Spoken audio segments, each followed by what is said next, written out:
Oh, thank you so much. So much clapping. You're so nice. Welcome to Build Weekend Watch. Well, this year it seems more appropriate to list off the absolute worst moments of the year, like the UN climate report, child separation policies, or the President of the United States publicly referring to a woman as a horse face. This is not that show. We are here to list off our favorite bits of boob tube escape.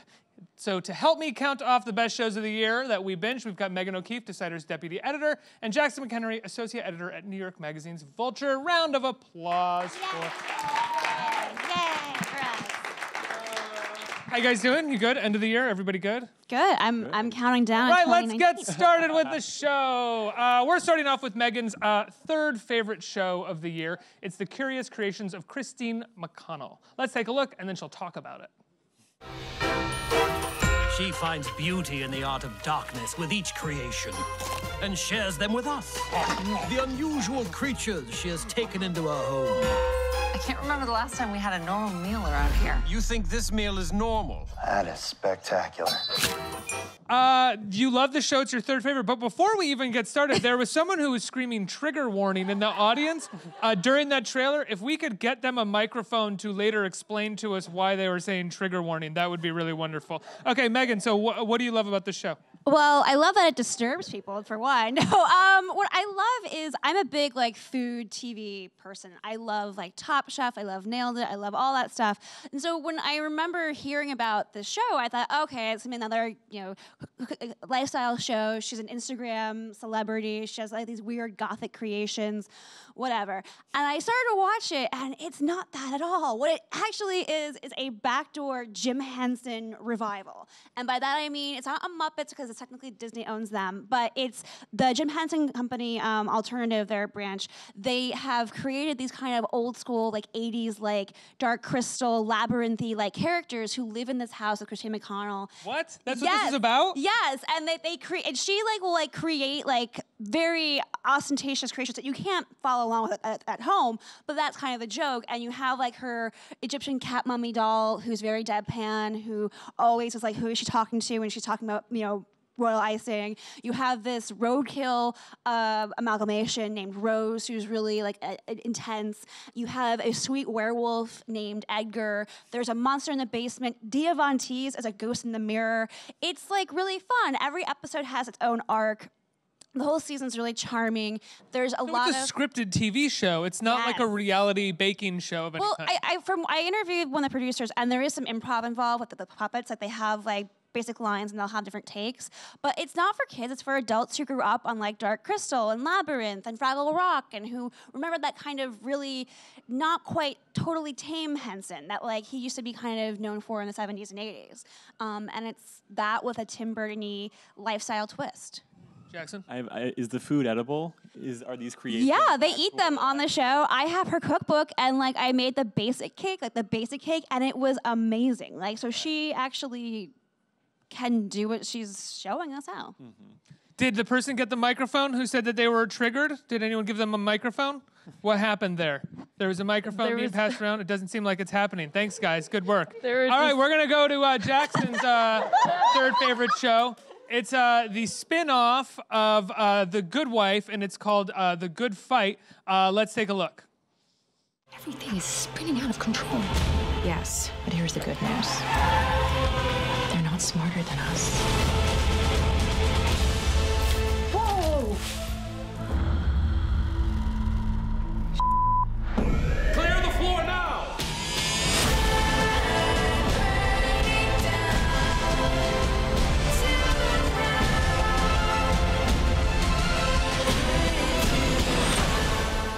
So I remember the first season of The Good Fight, which I really liked, but which also felt like middle-aged liberal porn for me, where it was just everything felt like it was a storyline ripped from the headlines, and they were kind of doing it the best, whereas everybody else was trying it and it would be a bit annoying.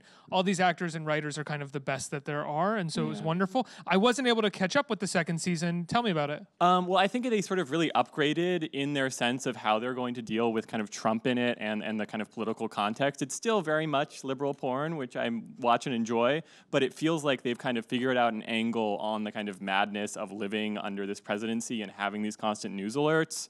Christine Baranski's character, Diane Lockhart, who is sort of this very regal, she has giant statement necklaces, she's this top lawyer in Chicago, and this season she just sort of spins out and she starts microdosing LSD, she just gets addicted to cable news, and they come up with all of these sort of fake cable news stories. Liberal porn, she's living my life.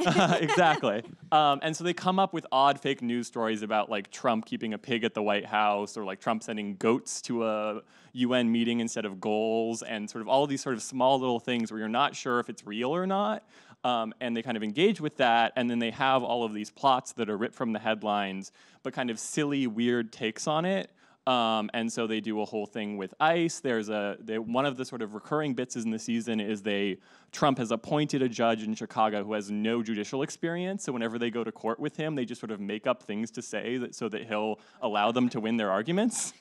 And so it's a very kind of smart take where it's not going to say, you know, we're going head on into this, but they're like, we're trying to capture what it's like to live in this world.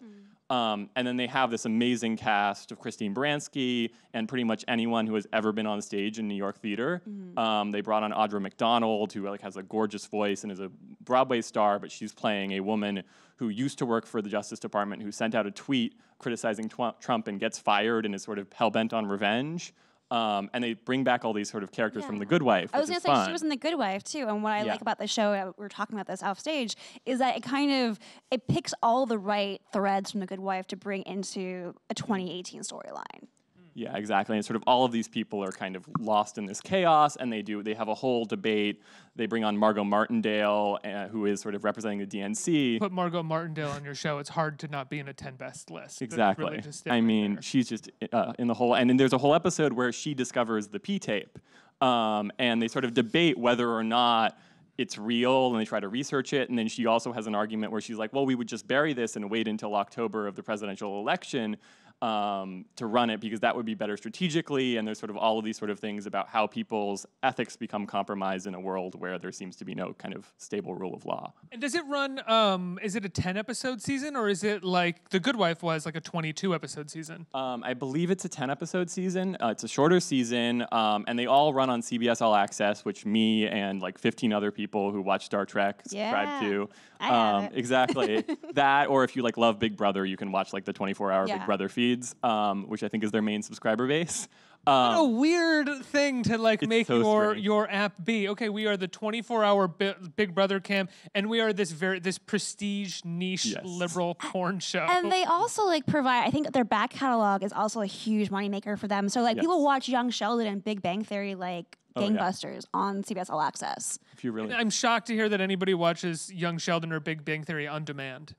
I always thought that was just background noise, Ricky, but they're like, I am going to watch Young Sheldon It's tonight. a vast world of many diverse cultures, Ricky. Some of those like I'm watching willing to Young accept Sheldon. that, but not in regards to the Young Sheldon fans. and this is all funding the show, where Christine Baranski just swears a lot, and like that's paying for all of her statement necklaces is Young Sheldon, I think. So that's true, because the audience for this, as much as I knock Young Sheldon, is probably much, much smaller than the audience for Young Sheldon. Unfortunately. But it is a delight, and because it's on streaming, they can swear, they can have nudity, they can do a lot of stuff they never could have done on The Good Wife, and it seems like they're very much letting loose. And the end of the Juliana season, returned yet? She has not returned yet. Will she? Was there a Rumors? rumor that she might be interested now? But Yes. if they bring her back, I think they're going to be very strategic about when and how. Yeah. Let's move on to my pick for the third best show. It is HBO's Succession, a show that I have talked about a lot on this stage. It follows a family's turmoil as the siblings of the Roy family fight to take their father's place as the head of a huge media conglomerate. Let's take a look at the trailer. It's rebellion, sabotage, deliberate attempt to undermine my whole business. That's the death pit. Take a look. I feel like I might not like it in the death pit. Stock's gone below 130. We could death spiral here. Who's in charge right now? It's my company. You are a fucking nobody. See, that trailer is my problem with this show and why it was hard to get into at first, because it was sold as this dynasty-like drama when in actuality it's like Veep. It's really cynical, it's really mean-spirited, it's really funny. It's a takedown of these people who are in power and are supposed to be smarter than everybody in the world, but are actually seemingly dumber than everybody else in the world because they've lived a life of complete privilege. I loved this show. I was totally sucked in, and by the last episode when it became a Shakespearean tragedy, I thought it was phenomenal.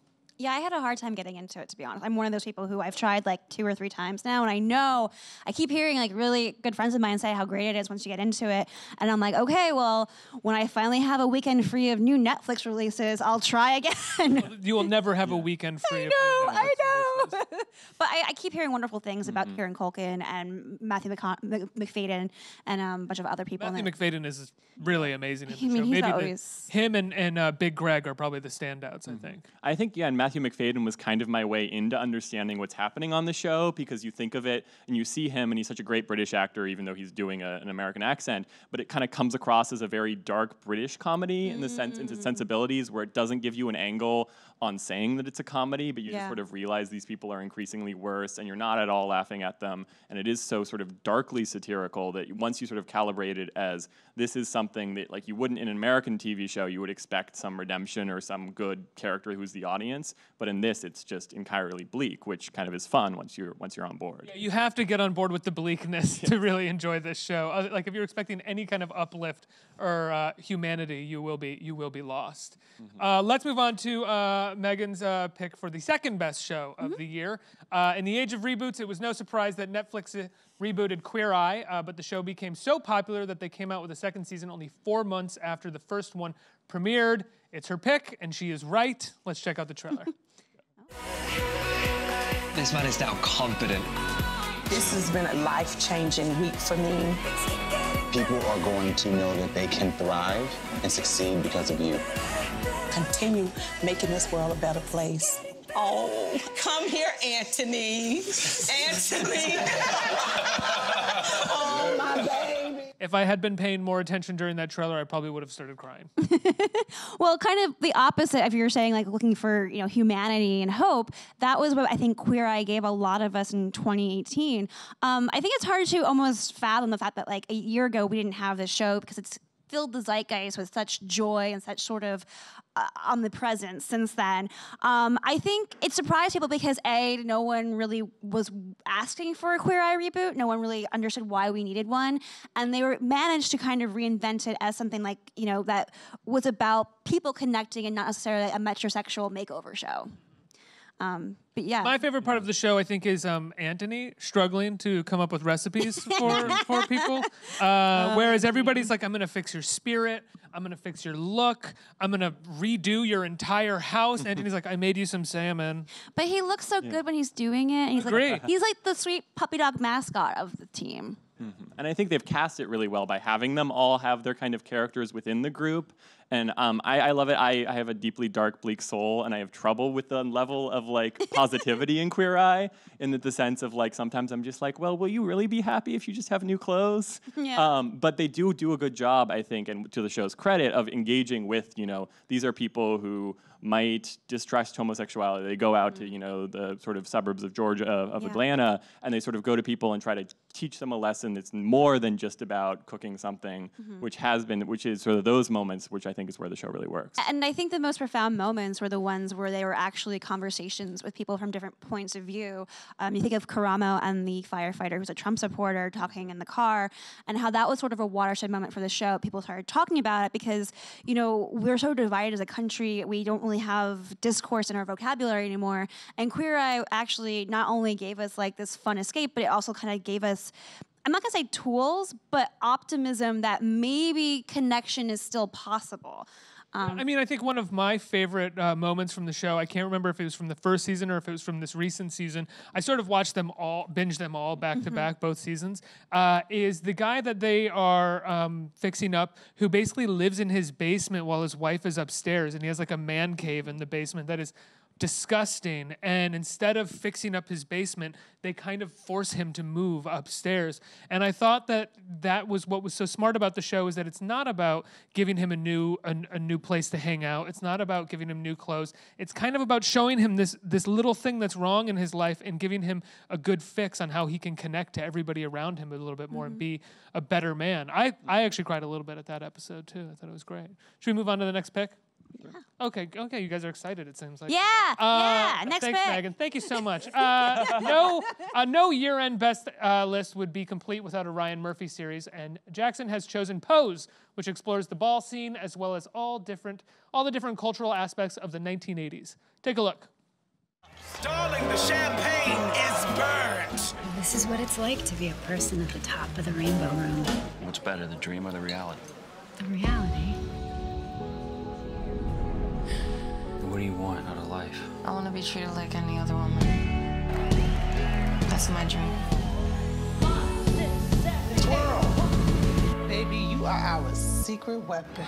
I think if I was doing a top 5, Pose would probably be on my top 5, even though I will say I did have issues with some of the storytelling in Pose. I found it to be a little on the nose at times, but this is your pick, Jackson. Take it away. This is my pick. Yeah, well, I think I will defend it because it is my pick, but I think it's what is so sort of heartening about Pose, and I did think it starts off, the pilot is like 77 minutes. It's a little bit of sort of a lot of kind of characteristics of a Ryan Murphy series, and that it's sort of a great cast and everything, but it sort of takes a little bit of time to gel together. But once it really gelled together, it worked so well for me, and unlike any other show.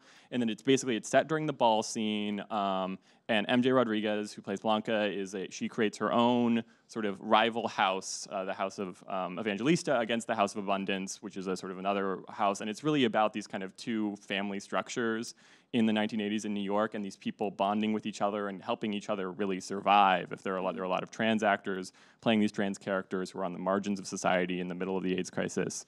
But it's heartwarming and kind of heartening in their sort of ways in which their connection holds them together. It's fun too. And it's fun. It's a lot of fun. And it's shot like beautifully, and the ball scenes look gorgeous and beautiful, and it gives this kind of sense of glamour to that world that is often sort of referenced now in things like Drag Race and other things, but has been kind of taken so far away from its original thing that to kind of hold up the original thing and put it on TV is really kind of beautiful to watch.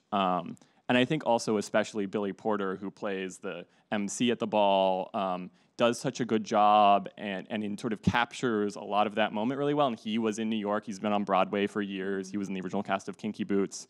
But there's a beautiful, beautiful scene where he and M.A. Rodriguez sing Home from The Wiz, these Diana Ross sort of popularized. And it's in the middle of an AIDS ward in a hospital, and like that sort of Past Everything is like my favorite moment on TV of this year, so I had to include it. Yeah. It's a beautiful show. I mean, I think I made the mistake of watching Paris is Burning right before starting it. So like I had this awful sense of foreboding about all these characters I was falling so madly in love with. So the joy part of it almost felt so bittersweet that I was like, I don't know if I can do this to myself. I keep following these guys' journeys just because when you know what happened to some of the real members of the ball scene, it's just heartbreaking. And so to have it presented as this glorious, joyful, dynamic thing, I think is really powerful and important. I love the show. I'm only going to pose this just because, you know, we're having a conversation here. But the one thing that I had issues with the show is, I think the second episode really encapsulates that, is maybe the second or the third, where the show clearly had things that it wanted to teach about the ball scene and about the trans community. And at times it felt like it didn't know how to give those teachable ideas narrative heft, or give them original narrative ideas, and they sort of would force in these very didactic moments into the show, which, you know, feels totally necessary. There is an audience who's never seen anything like this, who needs to learn, who should learn these things. But as someone who, you know, wants also a good show, I found moments where a bit eye-rolly, not in the sense where I didn't want to know these things, but they didn't feel like they knew how to work it into a story rather than just tell you what they wanted to say. Yeah, and I think that is as true, especially of the beginning of the season. And I think once you get to know the characters, you can drive that more further. And I think that's also sort of an aspect of it feels like Murphy at least has kind of stepped away. He pulled the show together. He helped cast everyone, but he's really let a lot of the sort of talent on the show, Silas Howard who's the director, Janet Mock who's a producer and writer on it, who lead the stories of the characters and make them sort of the driving force, which is a sort of big aspect of what he's tried to do and hire sort of people from all sorts of backgrounds for his series that wouldn't normally get to make a television show. And to kind of let them drive the car of the series and drive the forward motion, I think once it starts to take off, then it really clicked for me. All right, we're going to move on to my pick for number 2 show of the year. It's a show that I seem to be the only one to love this year for a plethora of reasons, I think. It was the 2nd season of David Simon's gritty New York pornscape, The Deuce. Check it out. Actress, director, and general movie star hotness. You're an actor. You know what a gift that is, to be able to sell it on screen? See me on TV last night? After we tape the show, he invites me back to his office. And I'm thinking, now I gotta blow him, whatever, right? We're proposing a permanent citywide ban on sex-related businesses. Those white girls are getting $50 more per day. Red light district, they want it gone. So I liked the first season of The Deuce. I loved this season of it. I thought it was some of the best storytelling in TV this year. And I thought Maggie Gyllenhaal gave what I think is the best performance on television this year. And James Franco was really fun. I know that he's kind of persona non grata these days, but he's quite fun in the show. And it does a great job of showing this world of sort of telling both sides of the story while at the same time never being didactic. And clearly there are communities missing from the story just simply because of who it focuses on. But I think it's David Simon and his team at their best. They're best since The Wire, at least. Well, why do you think, you mentioned there's a lot of reasons why you don't think it kind of came to the surface. Why do you think it sort of struggled this year? Was there... I think it's a slow burn, just like The Wire was. I think we live, and I hate the phrase, we live in an age. The Wire, even The Wire took a number of years for people to really catch up on. I mean, by season 4, people were like, oh, there's this show, The Wire, that I should watch. Everybody's talking about it. The Deuce is only going to get 3 seasons, but I also think that we live in an age where there is so much television, so much of it grabs you by the throat very quickly and is not a slow burn. Like Pose is a wonderful show, but Pose goes for every moment as hard as it possibly can. It's Ryan Murphy. Yeah. David Simon kind of doesn't really live up to what the kind of things that Ryan Murphy does, and you have to be more interested in a novelistic approach to TV storytelling, which I think he is. You know, most of his writing staff are novelists. Yeah. They're crime novelists, and the shows very much play out that way. Yeah. Yeah. And I sort of also had that thing where I watched a lot of the first season of The Deuce, and it was just sort of hard to kind of click into the plot of the second season. It was taking off, and it is for me the show where when I have a free weekend, I will be watching it. But what I think was really striking about it is also how it captures the sort of movement in time over New York and the sense of like the porn industry is kind of taking off for these characters. They're in the credits of the season as it's going forward.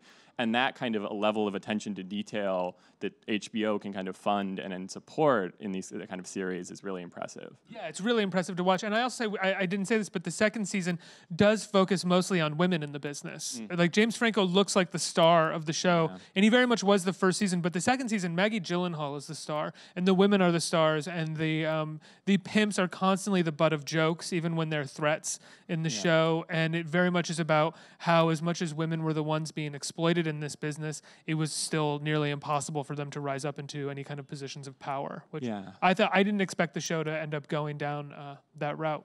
Let's go to Jackson's next pick. It's BBC America's Killing Eve. It wowed viewers this year, and many people felt that it was snubbed of an Emmy nomination for Best Drama. It's created and written by the great Phoebe Waller-Bridge. It stars Sandra Oh and Jodie Comer as an officer and an assassin who find themselves playing an extreme game of cat and mouse. Let's take a look. 4 people are dead, and it's all your fault. Somebody help me! She will keep hurting people until I catch her. I have to find her. She wants me to find her.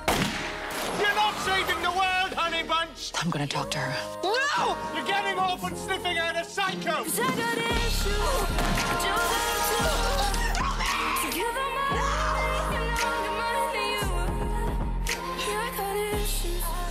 Tell me what you want. One of them is how bad I need you.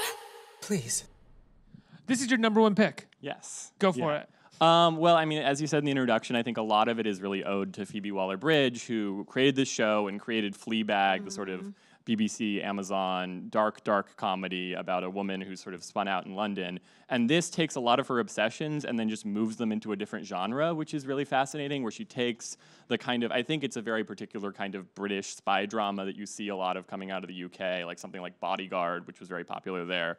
And makes it sort of focused on this woman, Sandra Oh, who works the intelligence service, who's kind of an assistant and kind of a schlub, who gets who's the one person who notices this assassin, played by Jodie Comer, she's been on a couple of British shows, but she's so fantastic in this. Jodie Comer's amazing. She's amazing. No Sandra Oh, but yeah. Comer feels like a real discovery. Yeah, and she's just like playing a total psychopath and they become obsessed with each other, and the sort of details of their obsession are very specific, and it's both kind of sexual and kind of intellectual, and all of these different levels of what these two women both kind of admire in each other and need from each other, and it just kind of spins out this cat and mouse game from that, which feels like just a fascinating way to propel the plot for this kind of series.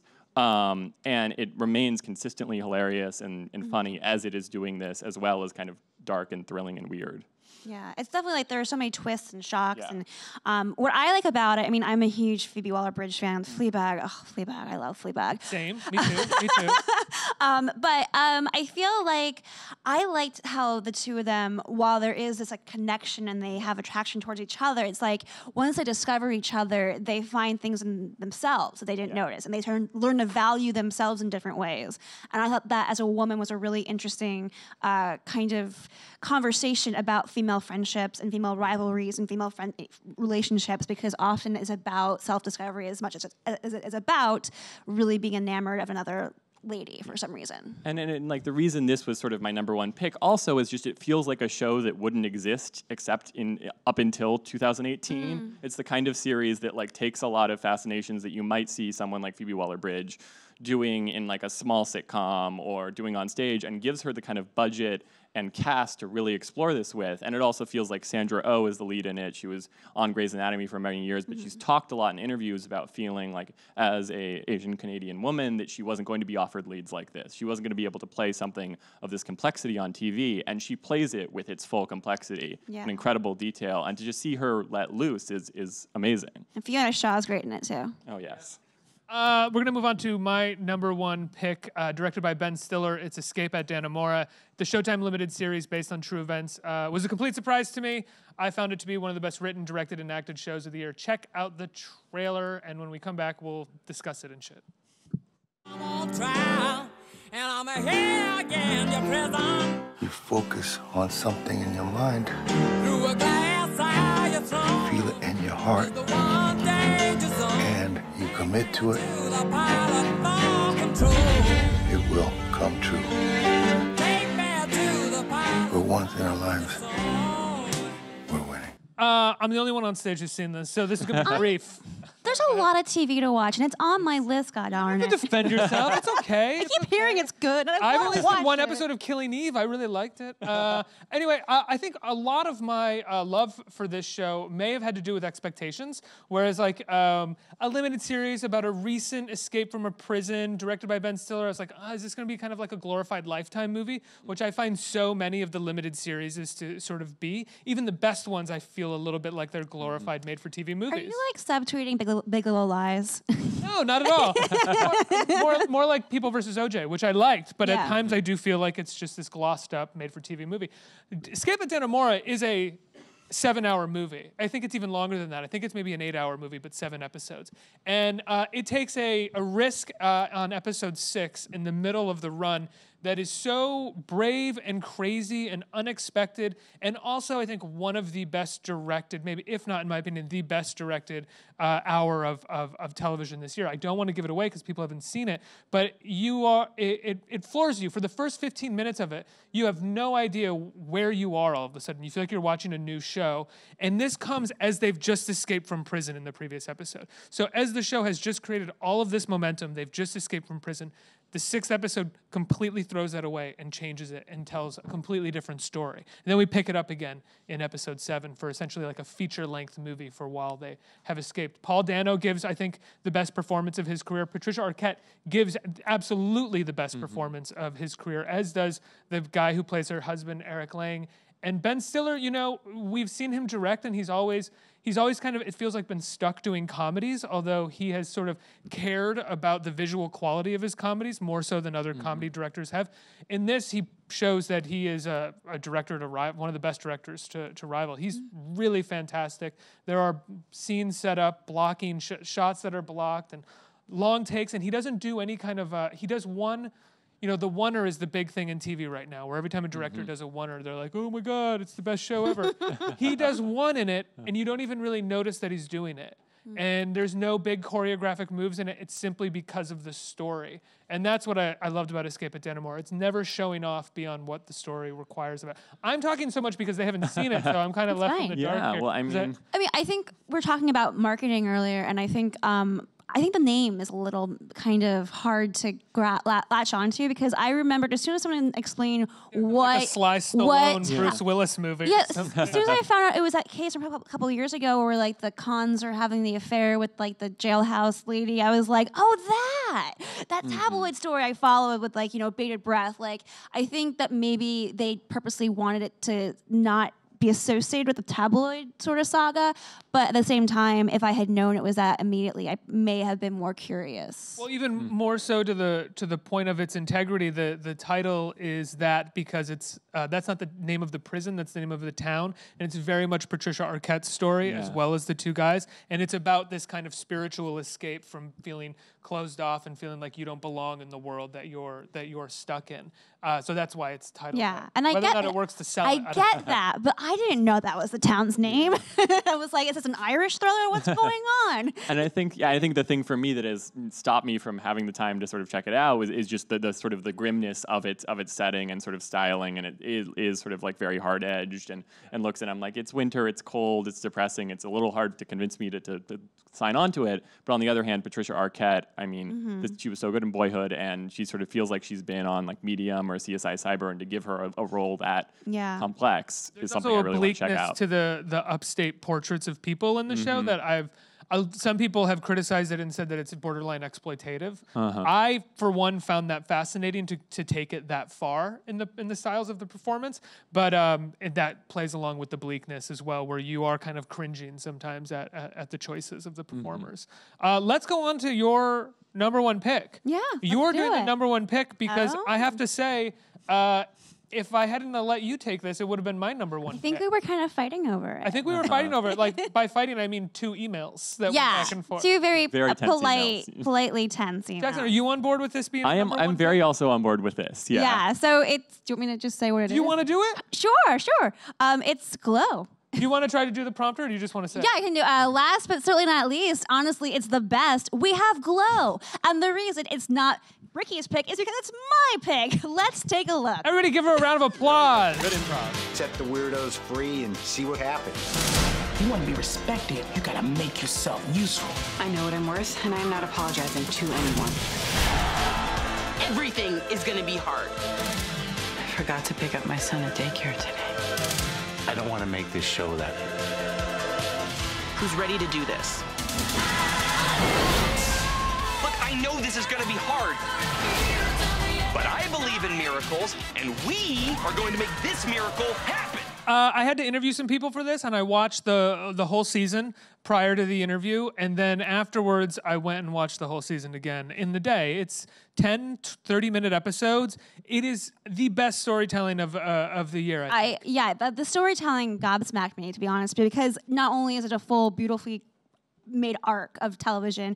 Every character has an arc, some kind of emotional thing that they're dealing with. The comedy is there. There are pocket episodes. There's one episode that's just a fake episode of Glow. There's the one about the moms, like the 2 moms and the rival ways they're raising their kids. It was just, even watching that sizzle reel, I was like, oh. And also I was like, oh, it's Bash. Poor Bash.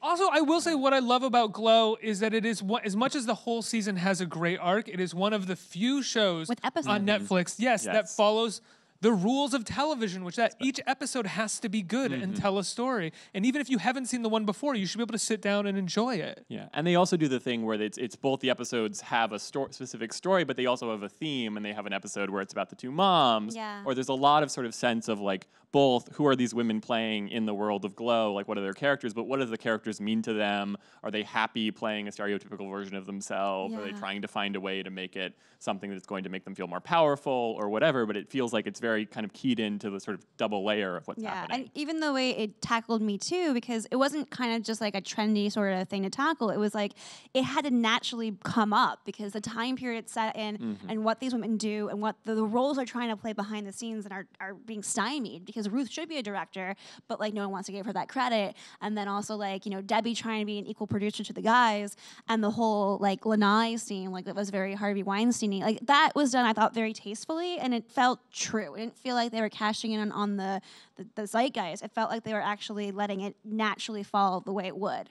One of the few shows this year where after every episode I would turn to the person next to me and go, God, what a great episode of television that was. Like, I was actually physically excited at how good the show was. Yeah, and it was like heartbreaking and hilarious. Like all the emotions were somehow balanced. And I don't think people know how hard that is. I used to do comedy, and like comedy alone is hard. To balance comedy and drama is like it's a tightrope over a crevasse of fire. Well, everything about the show is a tightrope, which is so wonderful. Not just the balancing of comedy and drama, but the balancing of the wrestling and the drama, and the balance of like telling one good story in an episode while telling a long story throughout the whole show. Feels like a tightrope that is seamlessly walked without ever kind of like pointing out that they're walking a tightrope or doing something daring. Yeah. And what's so fun about it is also it felt like, I think at least for me, the second season was also an upgrade, where the first season there's so much of laying the groundwork, getting all the characters to train together, getting the show started. And the second season they can really get into the mechanics of running a show and getting viewers, and there's so many more, the characters better, the plots have more weight, so that they can jump off and pivot into an episode that's all set within an episode of Glow, and those sorts of things that you can pull off once you've kind of established that, which is so fun. Just off topic, but kind of related, I was a big like comic book fan and Marvel fan. Like I was really excited to find out that the showrunners of Glow did script cleanup for Captain Marvel. So I'm like, all right, Captain Marvel, wow me. It'd be good for the hour and a half of its 2 hour, 50-minute running time, or however long it is. I'm just saying, I like to know that. Like, guys, thanks so much for being here. There were so many great shows that didn't make the cut. We have a few runner-ups, right? What is your runner-up? I was gonna say Counterpart was really good. I haven't had time to dive into the new season that literally just premiered, but the first season I was super impressed by. I kept watching it. I kept being drawn into the characters. It to me is the show Westworld thinks it is, in that it's a puzzle box show where it's a mind twister, but it's emotional and the plot makes sense. For me, in terms of just pure gut pleasure from watching a show, I would have to choose the second season of Trial and Error, the NBC sitcom that's a send-up of true crime series. And the first that over American Vandal? I would for this American season, Vandal. this year at least. Yeah, I think the second season of American Vandal kind of frustrated me. It was good, but not quite as good as the first season. The first season of Trial and Error, the sort of criminal, the guy on trial is John Lithgow, and the second season it's Kristen Chenoweth, who is so incredibly delightful and is playing a sort of berserkly over-the-top heiress who like lives in kind of a Sunset Boulevard world and is like carried around the town and like does not understand reality and like sings all the time. And it's the perfect role for Kristen Chenoweth, who has intense amounts of charisma and sings all the time. And it's so delightful and so weird. She has a vendetta against Angela Lansbury in it. And every time I watched an episode, whenever she was on screen, I was having a great time. My runner-up is going to be Big Mouth, season 2. It's a show that I constantly find myself watching going, how are they getting away with this? What am I watching right now? While at the same time laughing. I think one of the few shows that I laugh out loud at consistently, and is just, it feels completely bonkers and crazy. I was watching it last night, and it was a scene with, I think, a 11-year-old boy masturbating. And I was like, how is this possible that they're doing this? Yeah. Do you like Big Mouth? I do. Yeah. I didn't like that description of it. Maybe because I'm a lady. The lady stuff appeals to me more, and I'm more shocked by like the sauna scene. It was like, because I do remember, the first time, not to go into it, but like, yeah, women don't get to see real female bodies very often and not feel shamed about it. So that's a big teaching moment and a beautiful And they moment. have such an ace in the hole with Maya Rudolph, who you hand her any word and she finds like 10 extra syllables within it. Yeah. And it's perfect. And then to have her play the embodiment of sort of female hormones is delightful. No, but you're right. You know, the boy stuff we've kind of seen in movies and in comedies for a long time, but we rarely have seen women get to talk about any of these issues growing up and puberty for women ever. And the show, almost more so than the boys, gives a place for it. Yeah, and when we are discussing body issues, it's usually with like a Dove campaign or there's some kind of subtext of beautiful beauty. too. Buy our soap. Yeah. And you'll feel better about yourself.